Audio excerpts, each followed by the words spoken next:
Okay, let's get into it. Greece. I mean, just saying the name brings up images, doesn't I it? mentioned history. Those amazing islands, the food, the lifestyle. Absolutely. It's got that immediate allure. And, for a lot of people, it's also been this really practical option, a way into the EU, Schengen zone travel. Exactly. That mix of lifestyle and mobility, it's powerful. For sure. And the Greek Golden Visa has been, well, a really popular route for international investors looking for exactly that. It's been on the map for a while. Right, but things are changing. The material we've been digging into today shows that as of 2025, the program's really entered a new phase, a transformative one, they're calling it.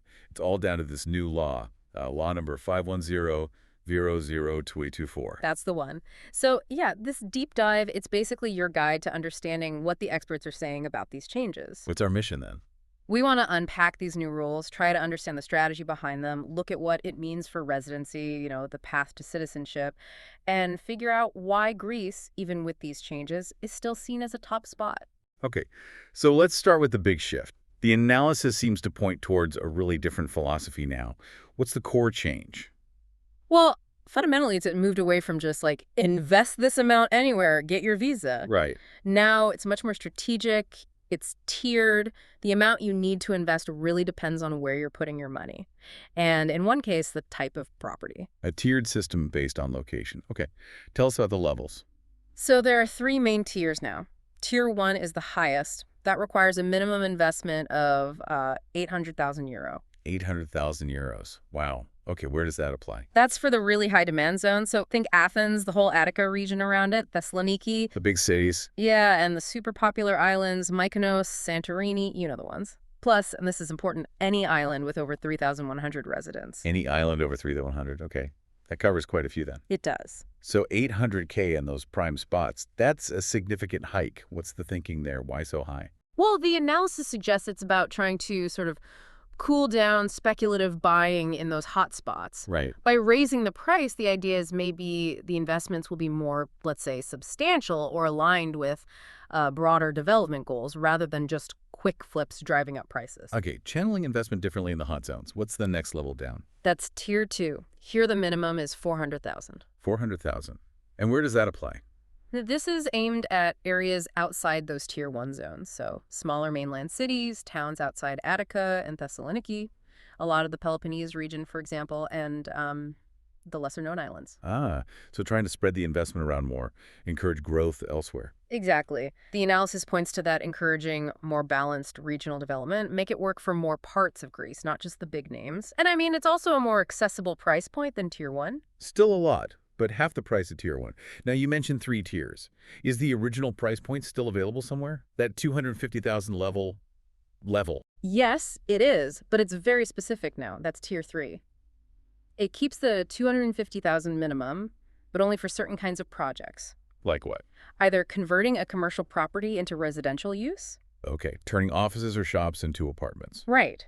Or restoring a property that's officially listed as having historical or cultural significance, like a protected building. Interesting. So 250K isn't just for any old apartment anymore. It's targeted, aimed at, like, bringing old buildings back to life or creating new housing from commercial space. Precisely. The thinking seems to be using this tier to boost heritage preservation and help with housing supply through conversions, while keeping a lower entry point for investors focused on those specific things. Got it. And I saw something about property size, too, a new rule that applies everywhere. Yes, that's another big one. No matter which tier you're investing in, 800K, 400K, or the special 250K, the property itself has to have a minimum internal area of 120 square meters. 120 square meters. Okay, that's a decent-sized apartment or a small house. Yeah. What's the goal with that rule? The analysis suggests it's about making sure the investments result in, substantial living spaces. Not just tiny studios. Seems like it. Maybe trying to prevent the market from getting too fragmented with very small units and ensuring these golden visa properties add, well, quality residential space. Okay, so the investment side is much more structured, now tiered, location-based, with a size minimum. What about using the property once you've bought it? Any changes there? Oh, yes. This is a really significant policy shift. The updated program now explicitly bans short-term rentals for properties bought under the Golden Visa. Bans them. So no putting it on Airbnb or similar platform. Correct. That's specifically prohibited now for these properties. Wow. So what can you do with it? The rules are clear. It either has to be owner-occupied, so the visa holder or their family lives there, or it has to be rented out on a long-term lease. And how long is long-term? The minimum lease duration specified is 12 months. A full year lease, minimum. Okay, and what if someone, tries to get around that? Are there teeth to this rule? Seems so. The analysis mentions potential consequences like the residency permit being revoked. And maybe fines, too. They appear serious about enforcement. So, banning short-term lets, requiring long-term use. What's the strategy behind that?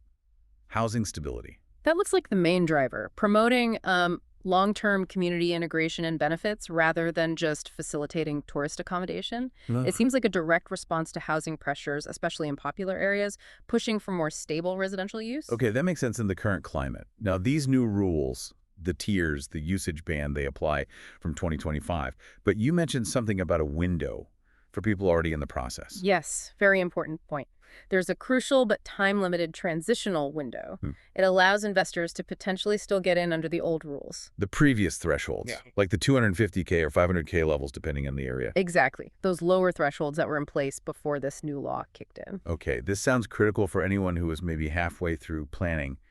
What are the deadlines? They sound strict. They are. Two absolute key dates here. First, you need to sign a reservation agreement for a property and pay at least a 10% deposit by August 31st, 2025. August 31st, 2025. Agreement signed, 10% paid. Got it.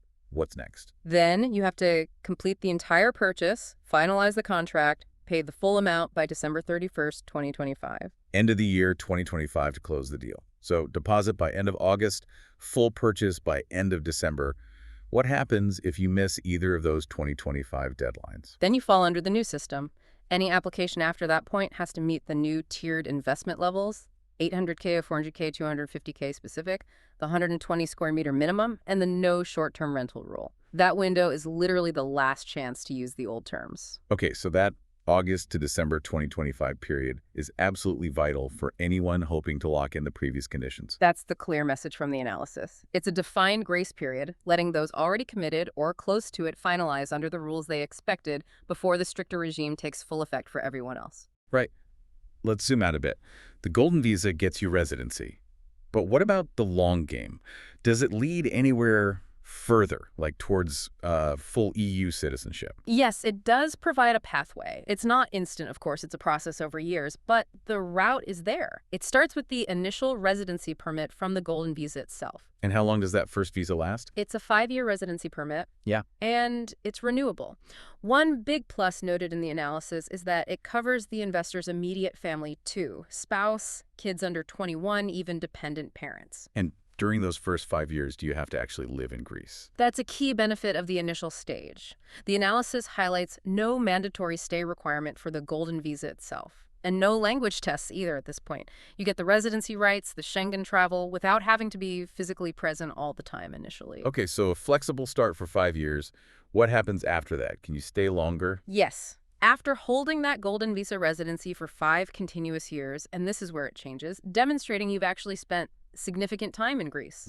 Then you become eligible to apply for EU long-term residence status. Is that different from just renewing the Greek visa? It is. EU long-term residence is a status recognized across the Union, giving broader rights. But getting it requires more commitment than the initial visa. You need to prove you've been physically present in Greece for at least 183 days per year during those 5 years. Half the year, basically. Pretty much. Plus, you'll need to show proof of income, health insurance, and some level of social integration in Greece. So the EU status requires real presence. What about the final step? Getting a Greek passport, becoming a citizen. That comes later. After you've accumulated a total of 7 years of continuous legal residence in Greece, so that's the initial 5 plus another 2, effectively, you can then apply for Greek citizenship. 7 continuous years. And what do you need to show then? Is it automatic? No, not automatic. The analysis points out you need to demonstrate Greek language skills. Okay, proficiency needed. Yes.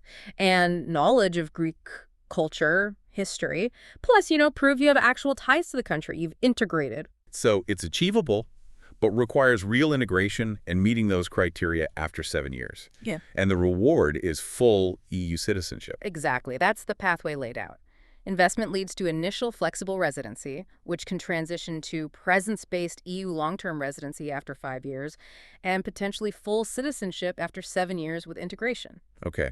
So we've covered the new tiers, the size rule, the usage ban, the transition window, the path to citizenship.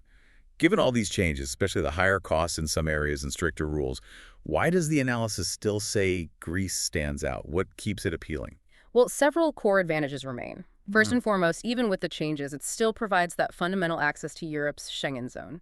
Visa-free travel across, 27 countries, that's still a huge draw. That core benefit hasn't changed. What about the property market itself? Even with the 800K tier in places like Athens or Mykonos, when you compare Greece overall to other prime European destinations, it's still identified as offering, relatively speaking, one of the more affordable luxury property markets. You might get more for your money even at the higher tiers compared to, say, France or Spain in some areas. So value propositions still potentially there.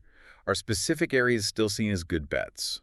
Yeah, the analysis mentions continued robust markets. Athens, Crete, the Peloponnese were named specifically, suggesting there's still strong potential in various regions, not just the absolute top-tier locations. And beyond the practicalities, Yeah. the lifestyle factors. That's unchanged, and maybe even more important now. Greece is consistently described as welcoming for entrepreneurs, families, digital nomads. It has broad appeal. Right. And you just can't discount the allure of the Mediterranean lifestyle, the culture, the history. That's a constant draw.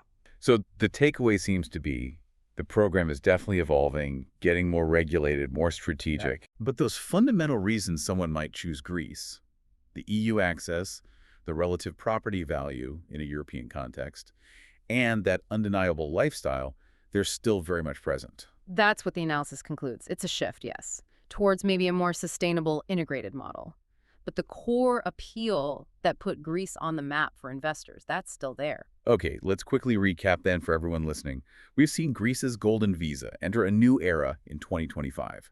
Key changes: a strategic tiered investment system, 800K, 400K, or specific 250K based on location and property type. A new minimum property size of 120 square meters across the board, and a really significant shift in usage rules banning short-term rentals like Airbnb, requiring owner occupation, or long-term leases of at least 12 months. But there is that critical short-term transitional window in 2025, deposit by August 31st, completion by December 31st, to potentially lock in the older, lower investment thresholds. Crucial deadline. And importantly, despite the stricter approach, the program still offers that clear, staged path. 5-year initial residency, eligibility for EU long-term residence after 5 years with physical presence, and the potential to apply for full Greek citizenship after 7 years of continuous residence and integration. It definitely feels like a move by Greece to perhaps shape the impact of the program more carefully. Absolutely. It signals an intent to better align the Golden Visa with national priorities, things like balanced regional development, housing stability, maybe encouraging investors who plan to genuinely integrate rather than just park capital passively. Which brings us to our final thought for you, building on all this. Thinking about these very specific changes, the way the tiers direct money, that minimum size requirement, and especially the ban on short-term, how might this combination reshape not just the numbers in Greece's property market over the next few years, but actually change the kind of investor Greece attracts? What might their goals and long-term intentions look like compared to maybe who was attracted before?